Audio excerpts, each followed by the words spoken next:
Hello, welcome to Brazen. I'm very grateful that you're here. Thank you for being here, especially because today's episode is extra special. I have one of my current one-on-one clients here with me today. Bethany Fletcher is here, and she's going to be talking about her journey. I don't even know how much she's going to share. We're going to talk boundaries at one point, I'm sure. So I'm sure she's going to have boundaries with her story. But I'm telling you what, right now, what she will tell you, what she's going to share with you today is incredible. It's honestly one of the most inspiring stories. It's one of the most inspiring women I've ever had the honor of working with. She's so fucking courageous, and the resilient isn't even the word. Persistent isn't even the word. Dedicated isn't even the word. It's so much more than that. So I'm very excited to have you on. I'm in such gratitude constantly for us working together, and I'm still blown away by the progress that you've made. So one cool ass woman, Bethany Fletcher, love everything from your love for vintage and your love for tattoos. We just were talking stand-up comedians last night. Thank you for being here. Would you like to introduce yourself? Hello, I'm Bethany. I'm a former middle school teacher. I'm a current vintage reseller, and I'm also a grant financial administrator. But first and foremost, I am an advocate for women recovering from workplace trauma. I Mm. have no experience in it other than my own. And so that is one of the things that I think will always be pretty close to my heart. Yeah. Well, Bethany, do you want to just jump right in and just tell the listeners, like, maybe just give them the cliff notes about your journey so far in the last however many years, and then we can jump into those details, whatever it is that you'd like to share. Sure. So, just a quick background. I grew up always wanting to be a teacher. That was first and foremost the thing I wanted out of this life, the thing that I knew was absolutely certain and I knew was going to happen. Um, and I did exactly that. I loved school. I loved the teachers that I had. And to me, the biggest dream was going to be able to be a teacher at the school that I graduated from. I thought that was like the culmination of you've made it, you're successful, you are where you want to be. And like a lot of things, I made it happen. And I started teaching seventh and eighth grade social studies at the school where I was from, next to the teachers that I admired most in this world. And I quickly realized that perhaps some things had changed. But as anyone would when they are achieving their dreams, I had those rose colored glasses on. I kept waiting for that pendulum to swing.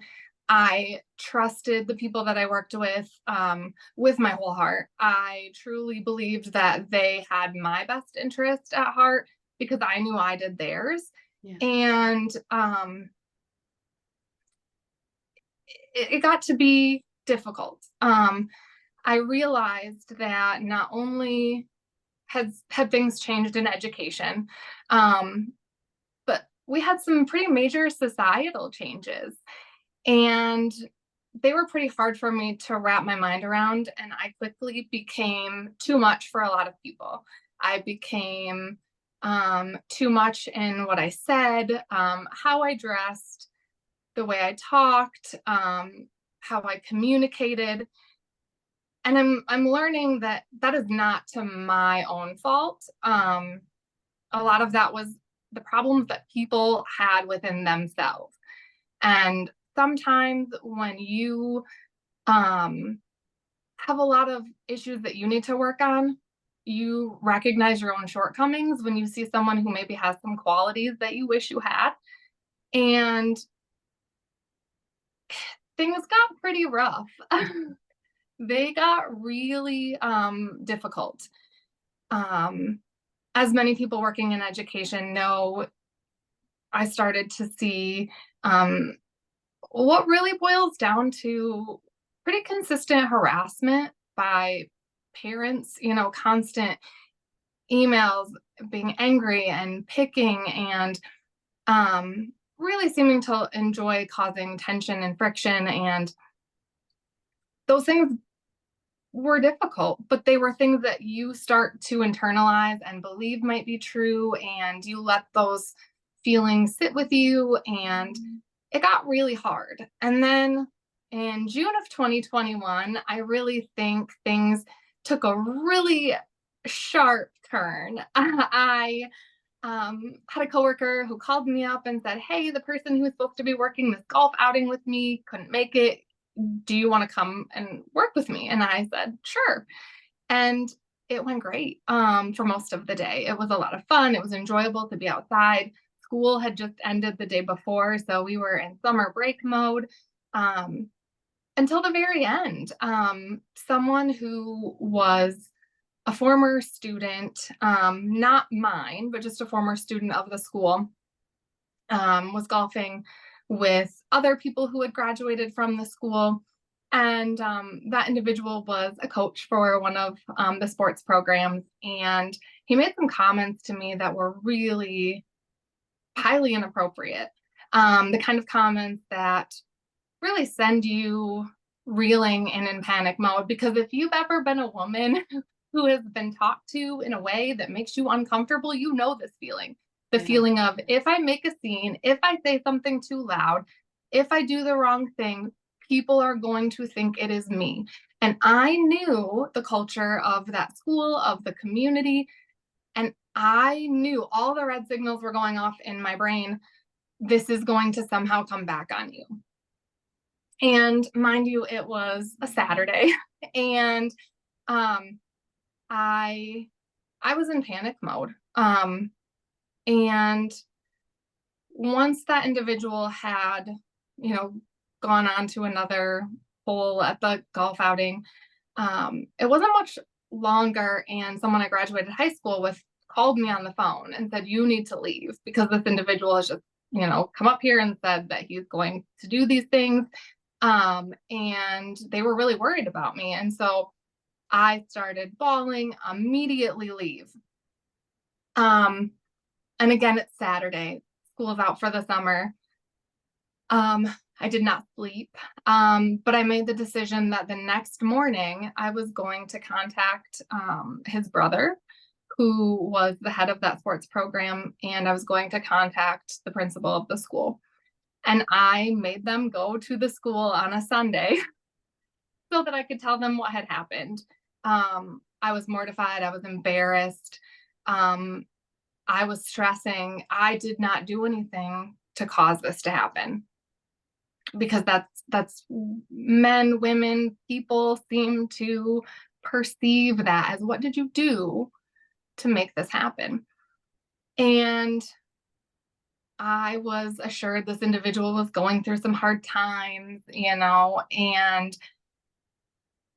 I expressed how concerned I was that, moving forward, they were going to be coming in to coach at the place where I worked. Because ultimately, I realize schools are about kids, but the adults that are there, the teachers, the staff, we are people too. Yeah. And nothing really happened besides setting off what I believe ended up being a recurring issue of this sort of harassment, not just from adults, but from students as well, that proceeded to go unchecked for 2 years, to the point where when we put all of the information together, it was about every month or every other month, I was dealing with an absolute crisis that I, at that point, couldn't even see as a crisis anymore. It was the next thing, the next thing is happening, the next thing is being said. And it all culminated after countless issues for 2 full school years.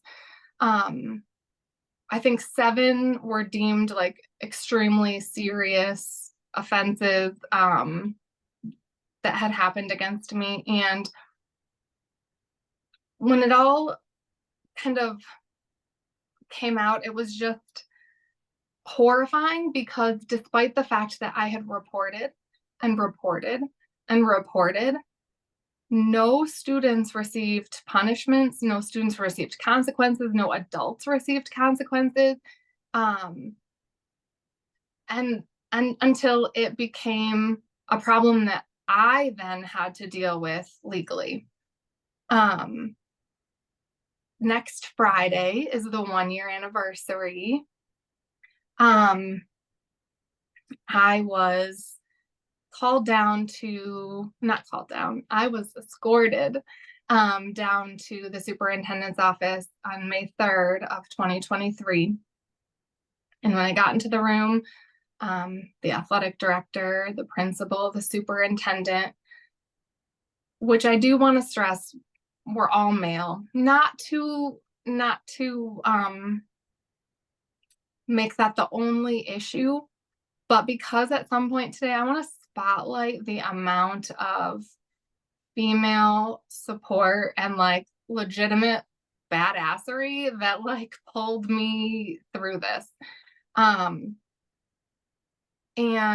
I sat down and was told that two girls had had the cell phone of a male student in another classroom, not even in the same room as that male student. And they had supposedly opened an inappropriate image of me, but the image was described as a shoulders up image with zero nudity that I had supposedly sent to that student. They did not have the picture. No picture existed. And in fact, they asked the students to draw those pictures that they saw. So they drew a little square on a piece of paper and said, can you draw what you saw? Because these girls did not have the photo. I offered my cell phone to be looked at on the spot. Do you want to look through my cell phone? I was told, no, we don't need to see your personal device. And I was told that I was being put on a paid administrative leave pending an investigation. Now, this was my worst nightmare. This is why every single incident that had happened leading up to it, I had reported. And the one just previous to this one, maybe two previous to this one, I was sobbing and I said, if she's not suspended from school, we're not ever going to send the message that we will do something to people who do this to teachers. And it was so it was like everything had exploded because I had worked so hard to prevent this from happening. I was embarrassed. I was mortified. I was horrified. Like I didn't even know how I was going to leave that building and go home, because what was I going to tell my family? I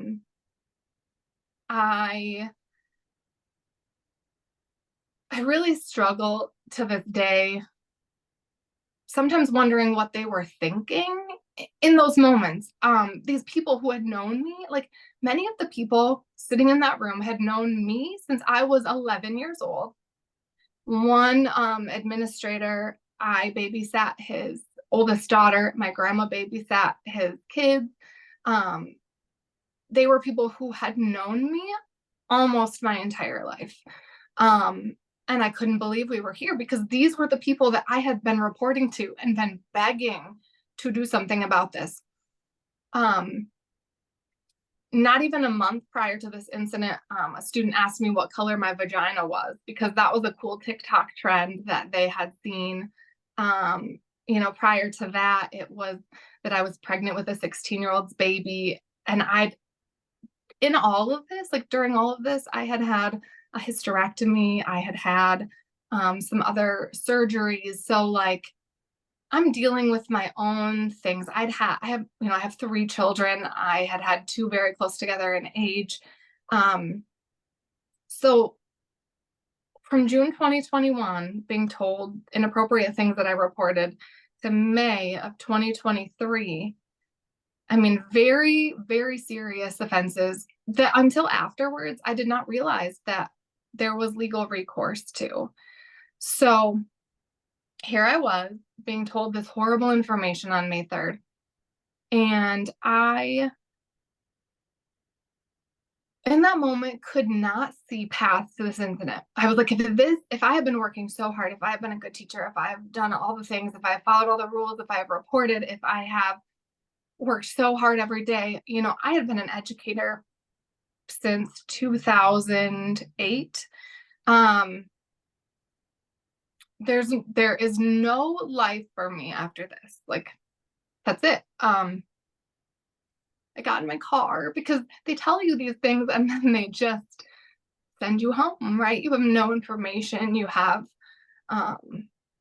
no idea what's coming next. You have no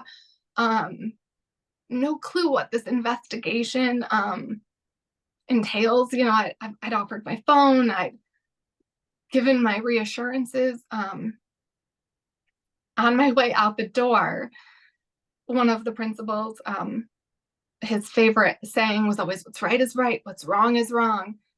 And he always used to tell me, if when you go home at night and you lay your head on your pillow, if you know in your heart that you've done the right thing, then you can sleep easy at night, right? So on my way out, I looked at him and I said, what's right is right, what's wrong is wrong. And I did not do this. And I left and I got in my car and I drove for an hour in my car. I don't know where I drove to. I don't know where I was at. I don't remember any of it. But I didn't think that I could possibly stay alive. I mean, we were in, and still are, in a small community, a small town. The school is everything. The athletic program is everything. To already have been treated so poorly by so many women in the community, so many female students, male students. I had no hope, none.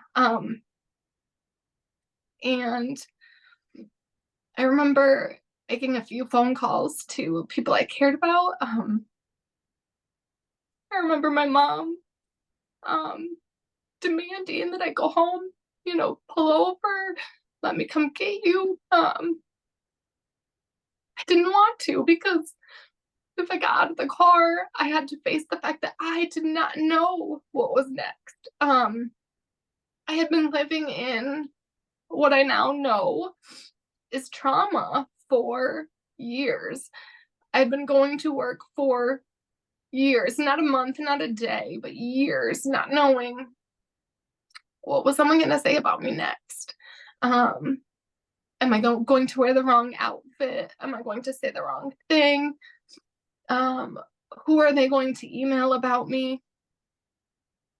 And I was a good teacher. I worked hard. I knew my content. I taught my kids. They were successful. I didn't think I could possibly live a life without that. I didn't think there was anything for me after that. And my family then proceeded to make it their mission to keep me alive every day. Missing work, taking turns, like sitting with me.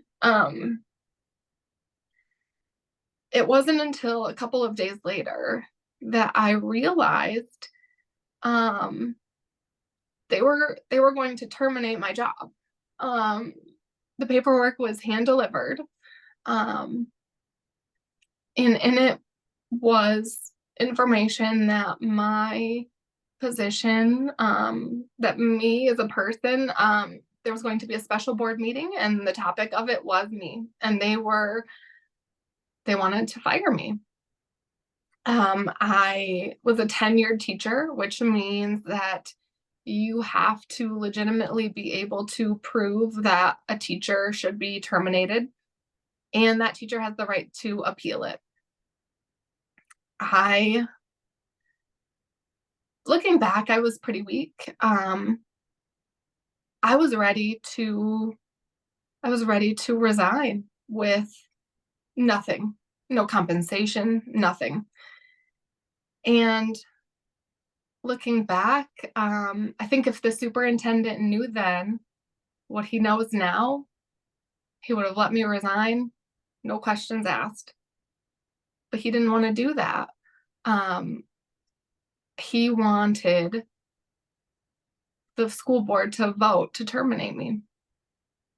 Um, and that's what they did. And two of the school board members absolutely flat out knew what had been happening to me. I had been telling them personally. I didn't realize that they had a legal obligation to do something about it when they knew. And if they didn't know that, they do now. One of them actually texted me afterwards and said, I'm not supposed to be texting you, but I wanted you to know that I voted no because that's what the community wanted. I hope you're okay, At that point when I was terminated, it activated my right to get a lawyer because I was a union member. And I remember panicking because I was convinced that I was going to have this male lawyer assigned to my case that didn't care about me. And I remember being really nervous. What one more person that's going to hear what happened to me and they aren't going to care and they aren't going to do anything about it. The UNICERV, she was a UNICERV representative for the school district that I was in, from the union. She was so kind, so gracious. When we had the meeting with the lawyer, in walked, her name is Erin, and at the time it was her assistant, Lauren. And I could not have been happier to see these two women walk into that room. And I'll have to back up for just a second because that first weekend after I knew I was going to get fired, my mom said I could barely sit up in a chair. And my mom said, I know you don't want to, but they are going to turn your email off soon, and we are going to get everything we can. And we went through and documented every single incident that I had reported. And it is this huge binder. Every email, every text message, every screenshot that proved my case is in here. And I handed this over to the attorney and she looked through it. And for the first time ever, by someone who wasn't my own family, I was reassured that I was heard, that horrible things had been happening to me at work, and that we were going to do something about it. And that's exactly what we did. And I know that's a long I'm glad story. that you said it all. Thank you for your vulnerability. Thank you for your honesty. And I have to know, I'm sure the listeners want to know, where are you at now at a year later? So 1 year later, not only at what was called a 10-year hearing was my case thrown out a half a day into a 3-day hearing. But that school district ended up having to settle with me monetarily for both economic damages and non-economic damages, and pay me one of the largest union settlements that had been paid out by a district to a union member in decades. But I now have a brand new career, a brand new job, hope that things will get better and that my worth is not in the hands of people who are too scared to look in the mirror and do the work on themselves. How does it feel to be on the other side of that a year later? And I have to say too, like you said, this wasn't just a single year. This was many years, many years. But how does it feel to be on the other side of all that? It makes me so grateful and so glad that I stuck it out, that I persevered, that I stood up to an all male school board with an all male administration at that time, and had an all female, you know, team of women helping me. The night that we settled and they had to pay money for what they had done, I sat there with, you know, women around me that put those men to shame, honestly, because so many things had come to light. You know, no one had ever even looked at that boy's cell phone. You know, no one had ever gotten to the bottom of any of it. And instead of, like, I could have caved, I could have given in, I could have said, you know, I'm not going to be here anymore. I can't win. I'm not going to try. But standing up for what's right, I can't even tell you how fulfilling that is, to know that I made people answer for what had happened ultimately. It's incredible. I'm so happy for you to be on the other side of this. And again, thank you for sharing your story. Is this the first time other than the article that you've shared your story like this? Yes, Yeah. there are people that are close to me that know the story, but it's hard to say it and to put it out there. And honestly, no matter how many times you tell it, you're going to miss things. It will no one will ever be able to live it the way I lived it. But I think there are so many people who are working in jobs, whether it's education or something else, and they are unaware that they are being subjected to trauma, and they think that's the best it will ever be, and they put up with it and they sit in it and they let it change who they are. And unless we talk about it, it won't ever be different.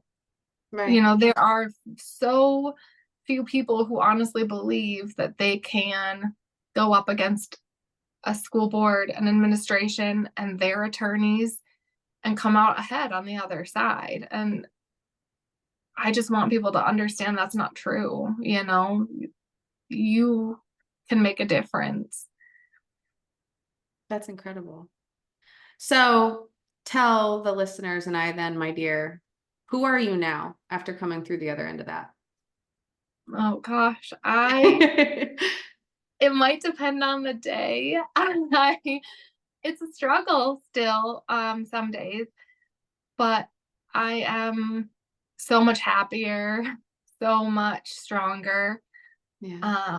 And I can tell you beyond a shadow of a doubt that my kids will learn that they do not have to put up with any of these things, you know, to have their dream, right? Because I thought that's what I was doing. In order to have this dream, I have to sacrifice who I am, because I thought I was nothing more than a teacher. I couldn't separate my personality, who I was as a person, from my career. And I have learned I am a whole human being all by myself, right? I don't need a job to define me. I don't need a career to define me. That's my job for myself, right? Nobody else gets to define that. And we often mix them together, right? You Yeah. can be a teacher, but you are also a person first. Yeah. Oh, Bethany, I adore you. You already know that. I am consistently every single week that we have session, even the weeks we don't have session, and we talk and we send voice clips back and forth. And I hear just hear the progress.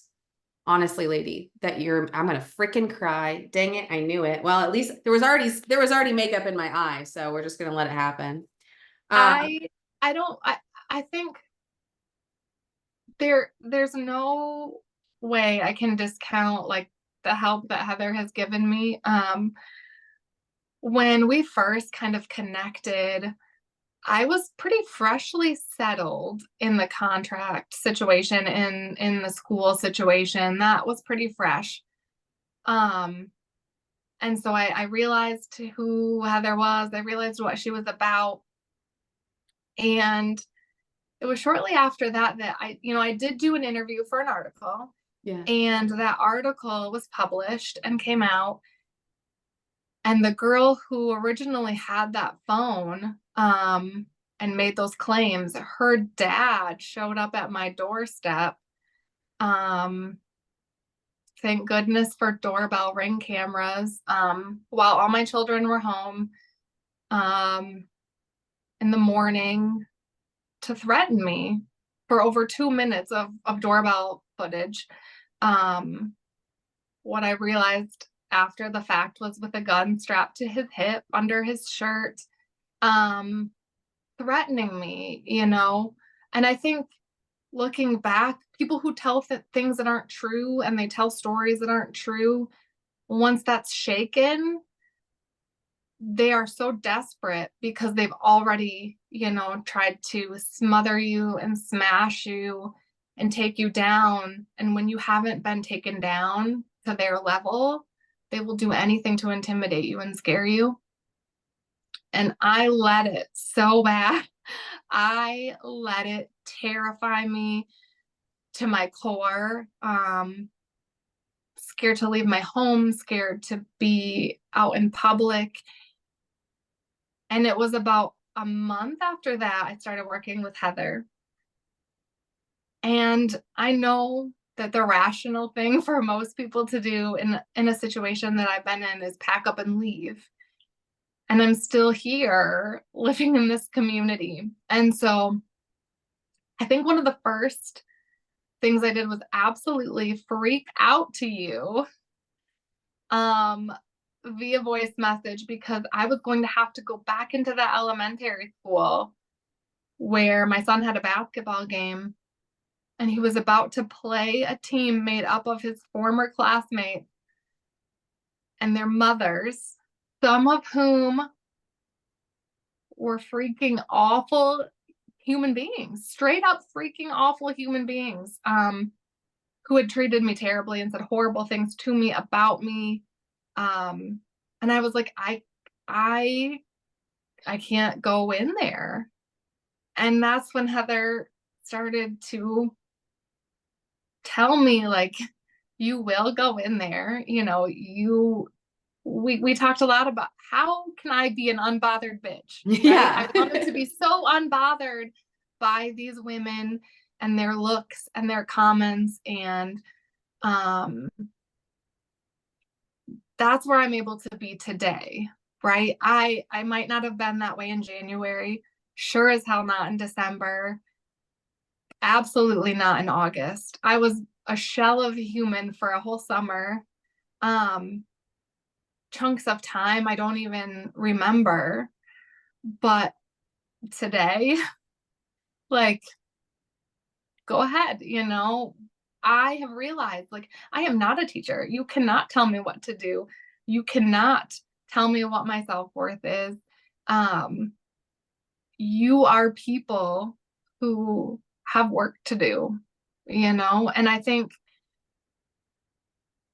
societally, what I am learning is, instead of seeing women that you aspire to be like and surrounding yourself with them, finding Heather, finding, these women who are like what you want to be, people will try to drag you down. They don't want to seek what's hard and uncomfortable and do the hard things. They want to trash people. And we need to get out of that mindset. We really do. That's what creates workplace trauma. That's what makes a disconnect. Women need to find ways to be there for each other, not create divides, because I promise you will not look better by making someone look worse, and they haven't figured that out, but I have. And so I don't know. I don't know if they ever will. I hope they do. I always hope that, I have a few people that come to mind that I myself have had to have, well, pep talks with myself about, right?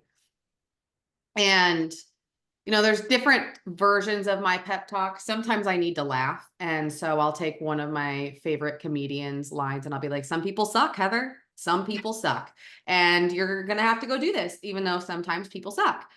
Um, and sometimes I have to remember as well that it's not my duty. And I think this might be something that all women feel, all humans, but for sure women, like I have to remember that it's not my duty to make someone who wants to be in a certain state. So for me, thinking of my personal experience, that state is being fucking miserable. I've encountered those and I'm like, Heather, it's not your responsibility to pull somebody out of their misery while they're trying to pull you into it. And ex people pleaser over here, like that's something I have to remind myself about. And it's been really, really awesome knowing that process, watching you, especially the last few weeks, we've been really focusing on boundary work. And So much.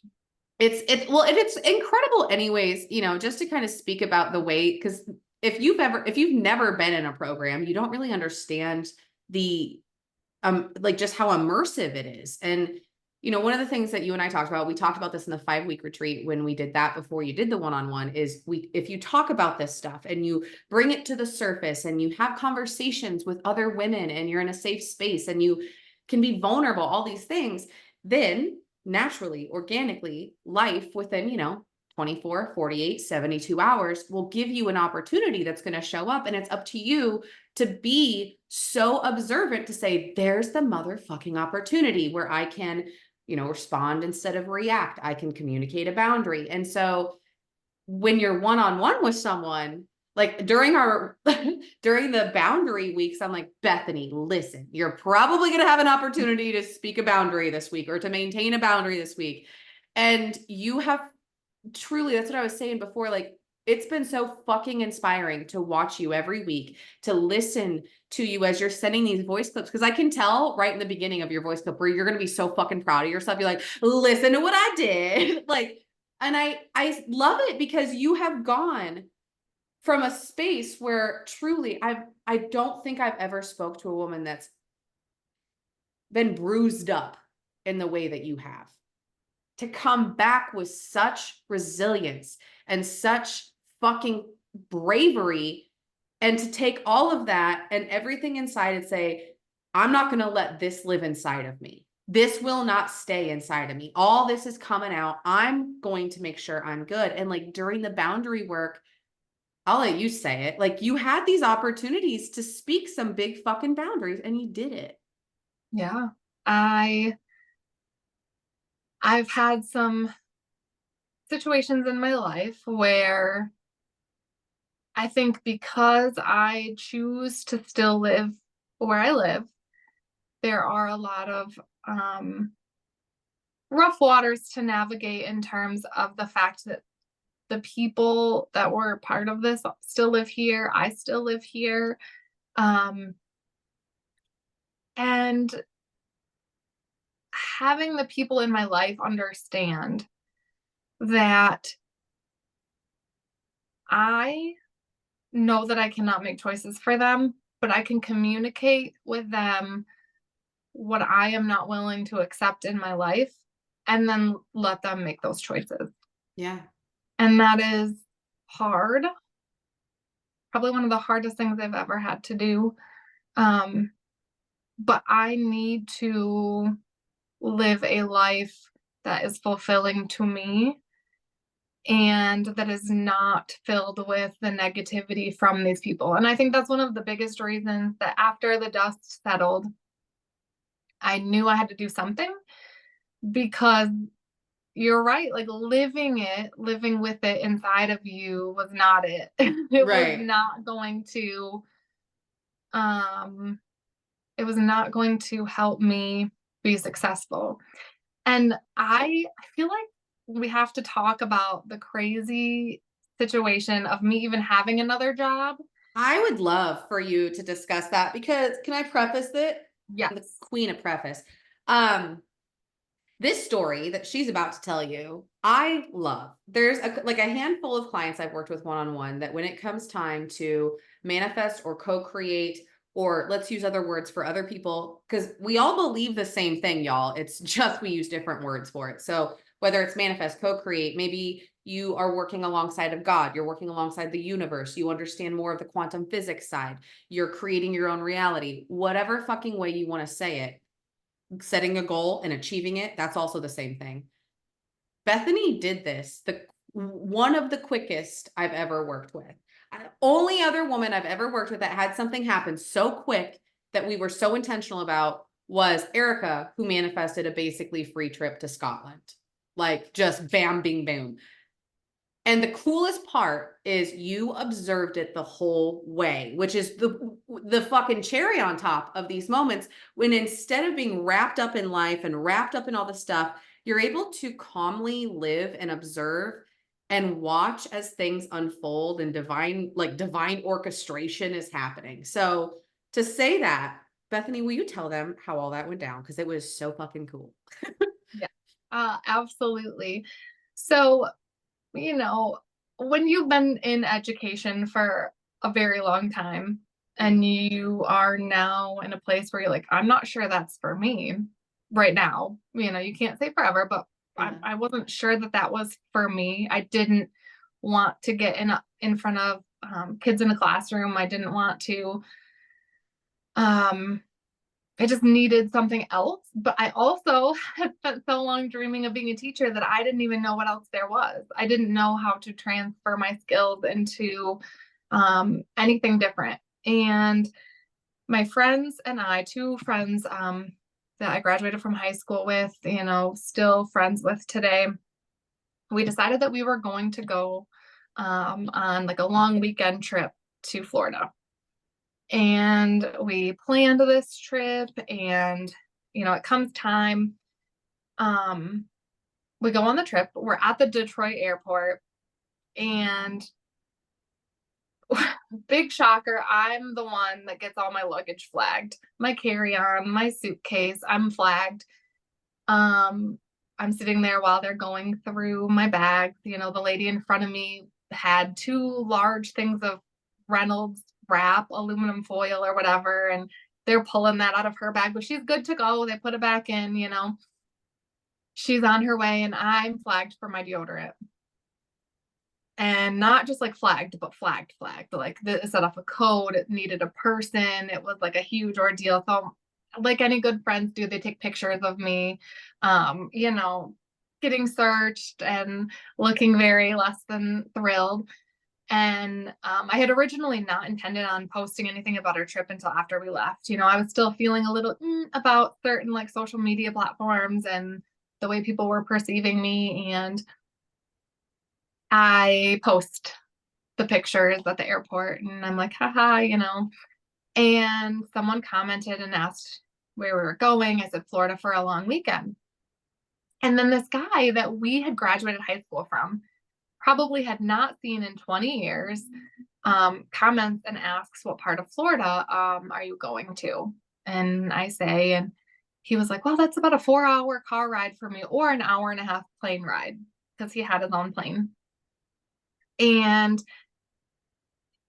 again, had not seen him in 20 years. Every once in a while, like a comment or whatever on Facebook, but not much. He messages and says, hey, like I don't want to mess up any plans you guys have, but I'll fly in and we can all go to dinner if you want. And we really didn't have plans. We were honestly going and for the most part winging it. So he flies in. And he had messaged like even prior to that again and had said, if you guys want, when I get there, we can go for like a sunset plane ride, nighttime plane ride. along the coastline. I'll take you guys up. Well, my friends were a little nervous. They didn't want to get in a small plane. They were a little scared, and I totally get that. But I was nervous, but I knew in my head, like, when am I going to do this again? So I'm like, I'm doing it. So we find a place for dinner that was going to have some entertainment and food, and I dropped them off there first. And I went to the airport where he had flown into. And honestly, it was like we didn't miss a beat. I mean, we had all participated. We were in a small school. We'd all participated in like similar activities. You know, his mom was my second grade teacher. Like, some people, when you see them, it's like you never skipped a beat. So, you know, we chat, get in the plane, and then he sits down and he looks at me and he goes, "So how are you?" Like, in the voice where I knew he knew what had happened. And I was like, "Oh, you know, it's been a rough 10 months." And he said to me, "I read your article." And he said, "And when I read it, I sent it to my mom. And she said, well, we know Bethany, and I don't even need to know the details to know that she didn't do that." Yeah. And it was it just such a nice thing to hear, you know? And he said, "Before I flew here, I was at a workplace lunch," and he said, I don't know if you're interested, but he said, "I might have a job that you could apply for."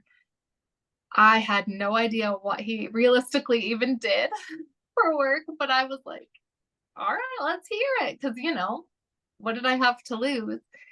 And he proceeds to tell me, you know, that he'd been at this university for 9 years, and that he had left a pretty toxic workplace, and left there with a lot of trauma. And when he had started at this university, working in sponsored research, he really was able to like let go of a lot of that trauma, make so many career advances, get promotions, you know, receive these salary increases. And he was like, "I know you could do this job," you know? And I was just floored. Like, someone I had not seen in forever had this faith in me. And it was funny because he even said, "When I read your article, I wanted to message you, but I just had this feeling I was going to see you."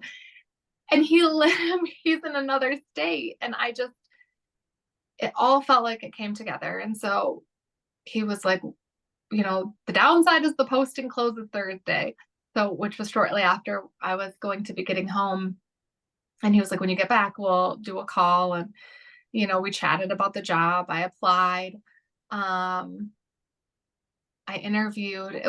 It's higher education, so it was a long process. But ultimately, I was offered a position as a grant financial administrator, working on, you know, different aspects of the grant process for these researchers who are doing authentic research, and making a difference. And I got my first paycheck last week, and it was really exciting because it was so much more take home pay than teaching.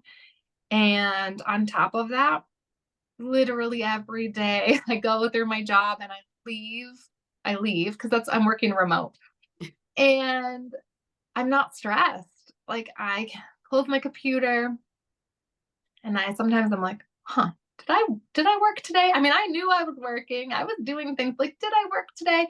Because I was so used to harassing emails, emotionally charged students, wild and crazy things happening to me during my day, that I don't even know if I've let go of the fact that work is not supposed to be traumatic. Yeah. But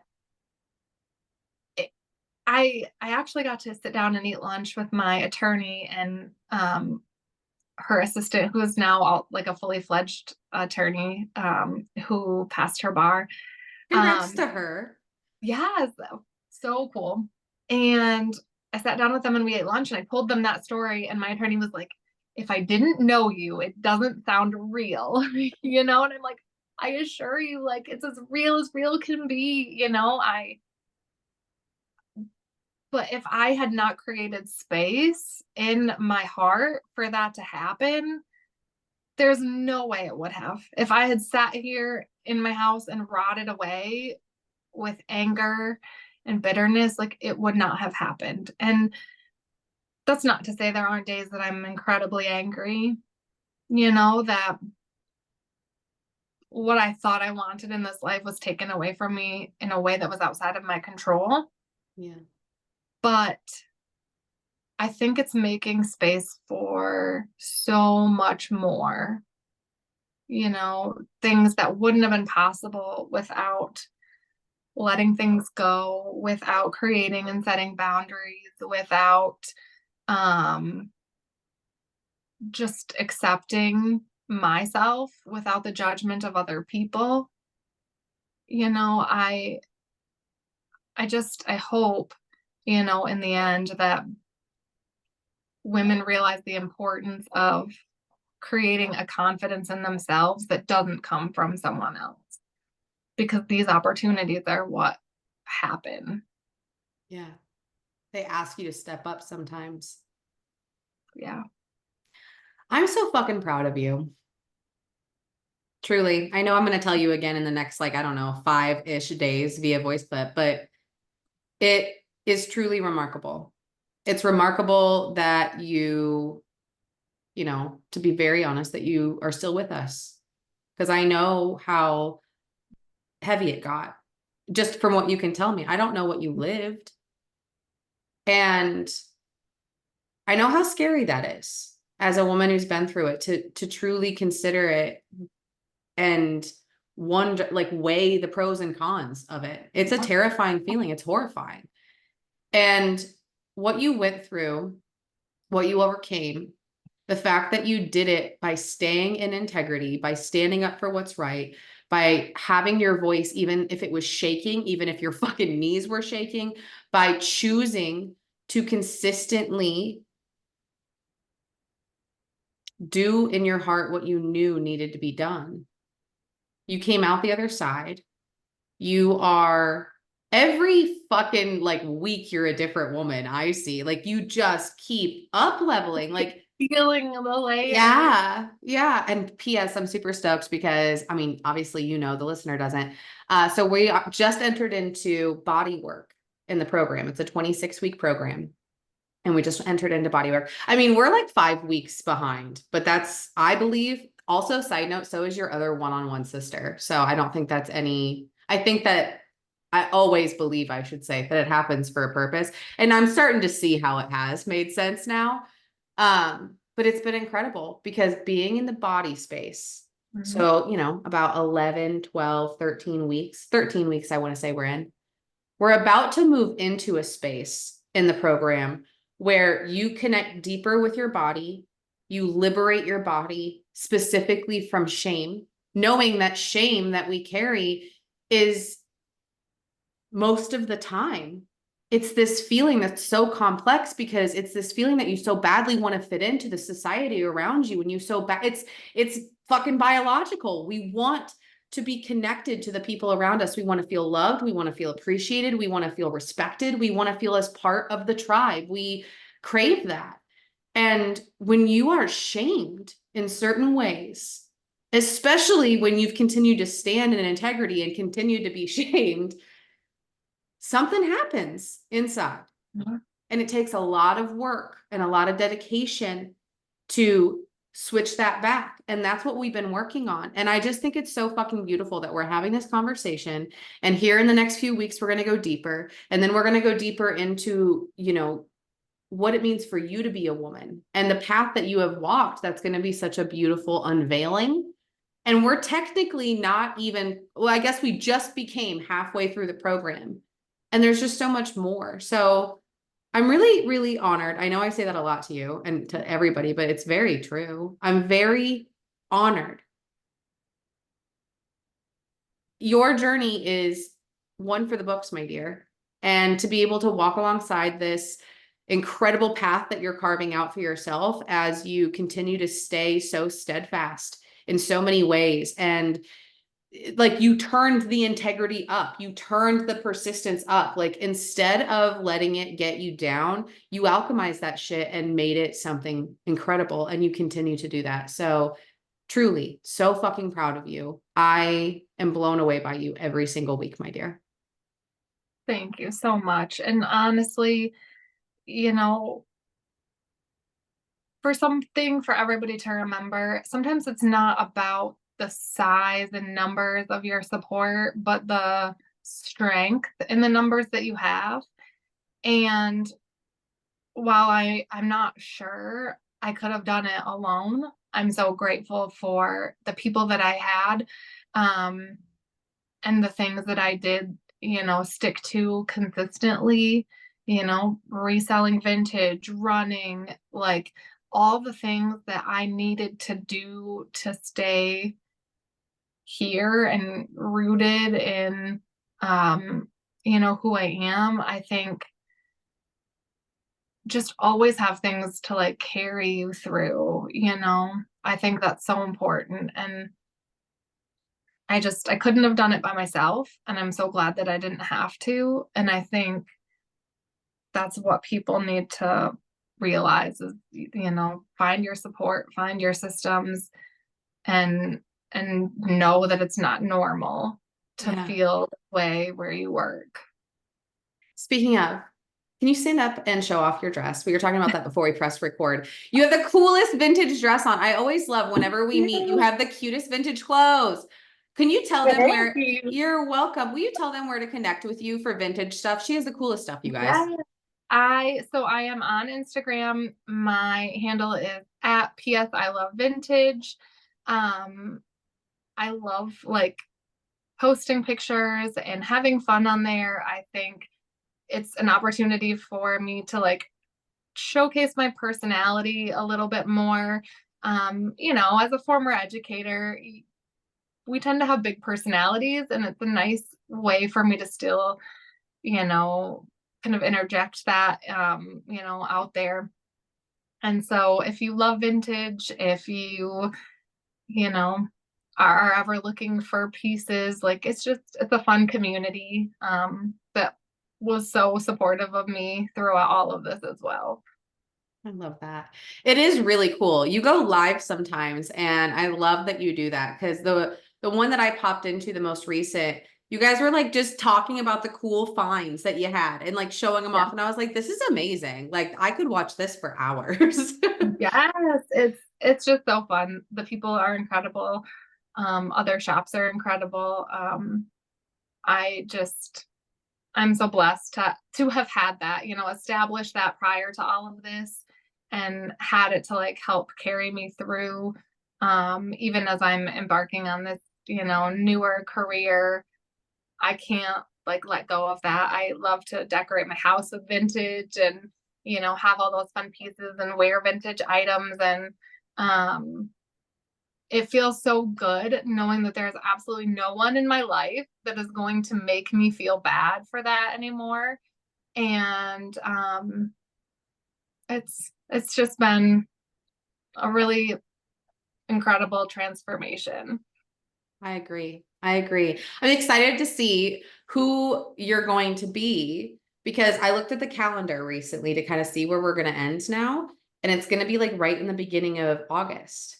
So when this airs, you'll be finishing the program. And I don't think that is a coincidence. I'm pretty sure that's lined up perfectly. And I'm really excited, because that is going to be such a cool fucking opportunity for both of us. We're going to send each other both fucking voice clips, like with tears, I'm sure. Because I'm going to I don't always re-listen to them, to be very honest. Like, I wish I had the time, but I don't. Actually, that is a bold-faced lie. I don't even like that I say that. I have the time and I choose not to. Let me rephrase that. But it's really cool, because when this comes out, we're going to be able to listen to this and be like, holy shit, Bethany, how much have you changed in even just 13? And what else has happened? What else has transpired? What else has Yeah.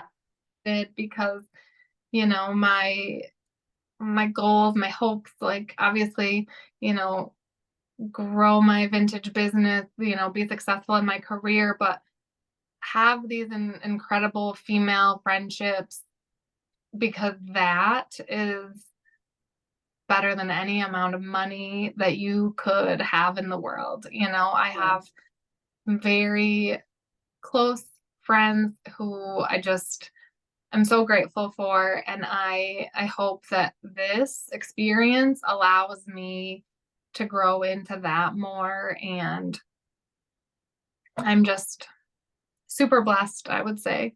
And I know I will even more in August. Absolutely. I agree. You are, and you create so much good, my dear. You've been depositing quite a bit of good into the world. So it's damn time that you be on the receiving end of that. I'm very happy for you. I'm ready.